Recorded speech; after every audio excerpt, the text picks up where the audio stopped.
I've done been really lucky to have done a series of books with Chomsky, and working with him over the years, I've really been struck by his consistency, his patience, and equanimity. And in terms of his intellectual chops, he's awesome in his syncretic ability to take a wide and disparate amount of information and cobble it into a coherent analysis. And like the Dorje thunderbolt of Tibetan Buddhism, Chomsky, with relentless logic, peels away and devastates the layers of deceit and deception produced by the embedded journalists of the corporate media and the mandarins of state power and American empire. Always, he reminds us,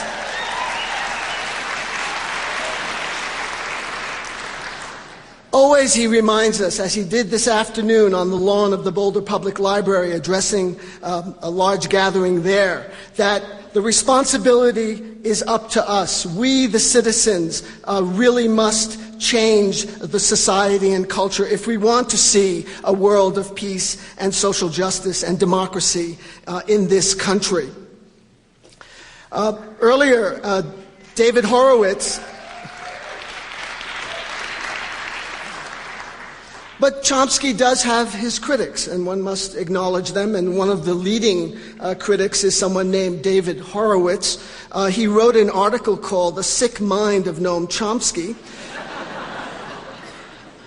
And this is not untypical of the kind of vitriol and loathing that is directed toward this incredibly mild-mannered and self-effacing man. This is what Horowitz says. We have to do like good journalists, ping-pong journalists, the good and the bad. Okay. His venomous message is spread on tapes and CDs and the lecture circuit. Chomsky's influence is best understood not that as of a intellectual figure, but as the leader of a secular religious cult, as the Ayatollah of anti-American hate. This guy's deep. This cultic resonance is recognized by his followers. His most important devotee, David Barsamian, is an obscure public radio producer on KGNU in Boulder, Colorado, who has created a library of Chomsky screeds on tape.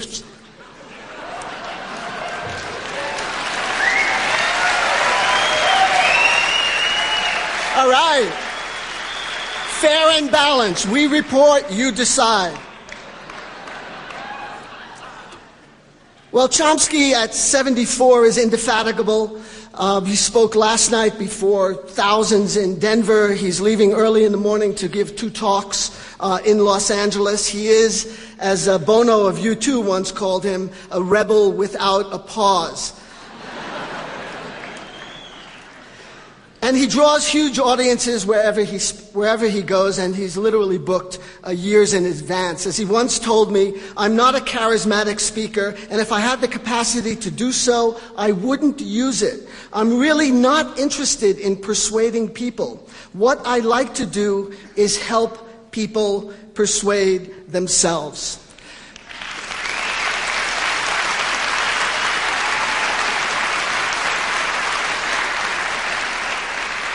Often Chomsky is introduced as someone who exemplifies the Quaker adage of speaking truth to power. He actually takes exception to that. He says the powerful already know what's going on. It's the people who need to hear the truth. And now, celebrating 25 years of KGNU, please welcome Noam Chomsky.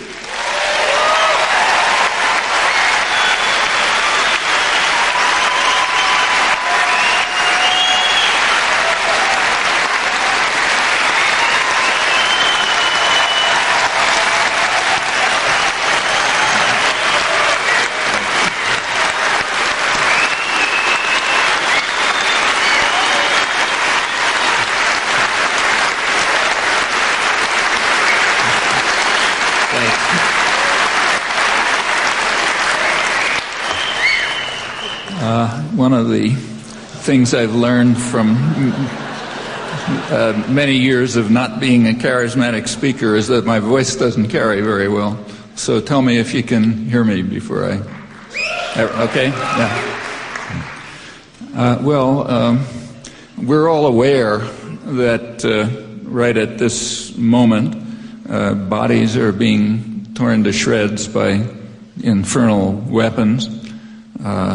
Unknown numbers of people who have already been driven to the edge of survival by a decade of murderous sanctions may be facing starvation and slow death. Under these circumstances, it's not very easy to step back and try to ask why all this is happening, where it's likely to go, and what we can do to shape the future. But that's what I want to try to do. About the last question, what we can do to shape the future, the answer is straightforward. Quite a lot. In fact, there's no one anywhere who can do as much as we can. We're uniquely privileged. We have unusual freedom. That's not a gift from on high. It's a legacy that was won by centuries of constant, dedicated struggle, and that's really the answer to what we can do. Pay attention to the legacy and carry it forward. Privilege and advantages confer responsibility. That's should be truism. What comes next is hard, though. Personal choices. One choice is to face the responsibility. Not easy, though a lot easier than it is in other countries, other places not as privileged as we are. The other choice is to shirk the responsibility and hand the future over to be determined by forces that we can be sure are not benign. Well, many people in the world, probably the vast majority as far as we know, are hoping, and probably desperately hoping, that we will make the first choice, face the responsibility. And they view with dread the consequences if we do not act to control what they see as a juggernaut that's they regard as the greatest threat to peace in the world. And these days, threat to peace means literally threat to survival. Well, not everyone is dismayed. So take Osama bin Laden. If he's alive somewhere, I'm sure he's enjoying mightily the scenes that are portrayed in one way on television here and in a different way by correspondents and commentators who are not embedded within the invading system. He's made it very clear what he wants. He wants a war to the death between the evil empire and the billions of people around the world, and that's what he's getting. The political, even before the invasion of Iraq, the U.S. political leadership had inspired extraordinary level of fear throughout the world, not just the Arab and the Muslim world. Since the invasion, the war that the world is seeing, not the one being portrayed here, that war has aroused a wave of revulsion that's actually becoming a serious concern even to policymakers here, and it's reaching the mainstream press.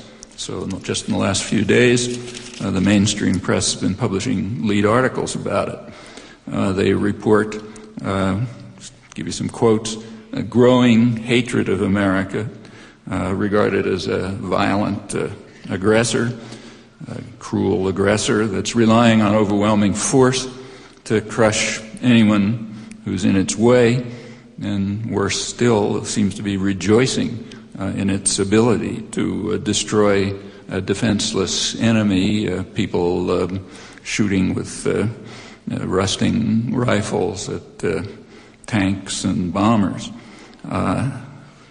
The rejoicing over that is not inspiring great love around the world. Furthermore, Saddam Hussein has been transformed by the invasion. He was regarded as a thug and a despot and hated, and he's becoming a hero.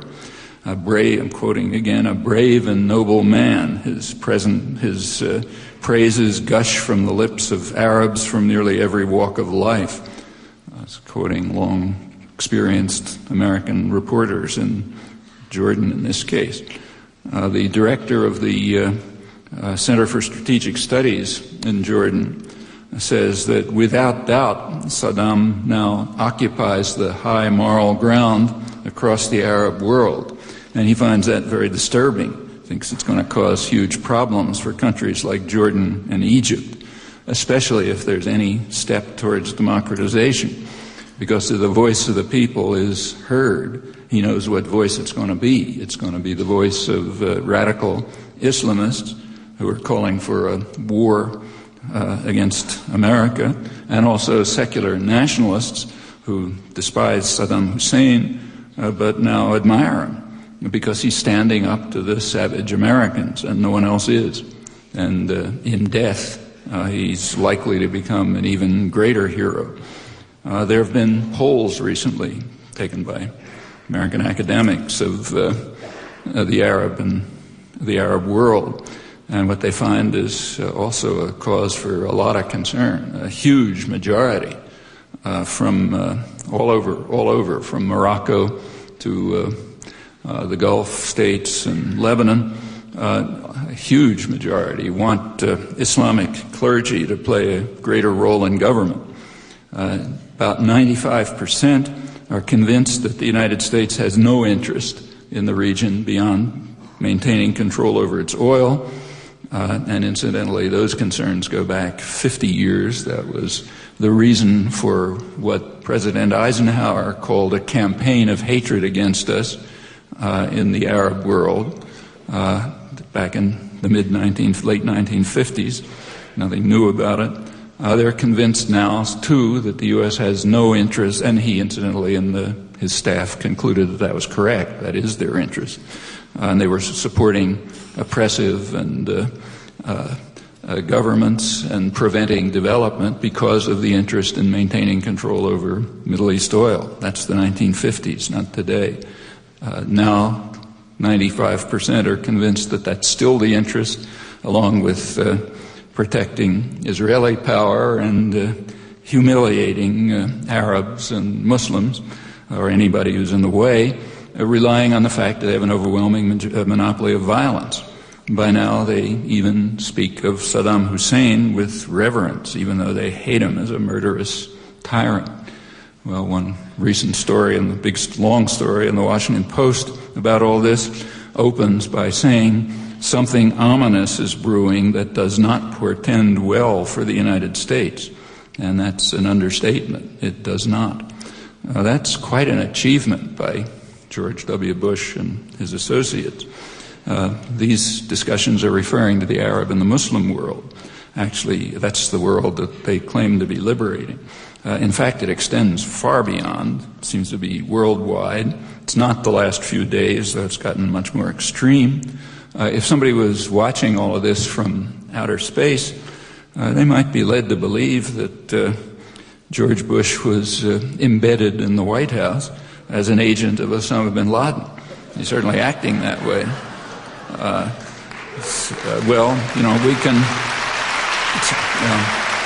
Unfortunately, it's not a joke. It does not portend well. The consequences could be very grim. Well, we got choices on this too. We can decide to live in a cocoon, the cocoon that's created by television and embedded commentators. We can admire ourselves for our magnificence, or we can look at what the world thinks and ask why. People have to decide for themselves what's the wisest and most admirable course. I don't think it's a hard decision. As I said, going back, we can go the fear of the United States, of its leadership, particularly this political leadership, although it actually goes beyond. That goes back well before the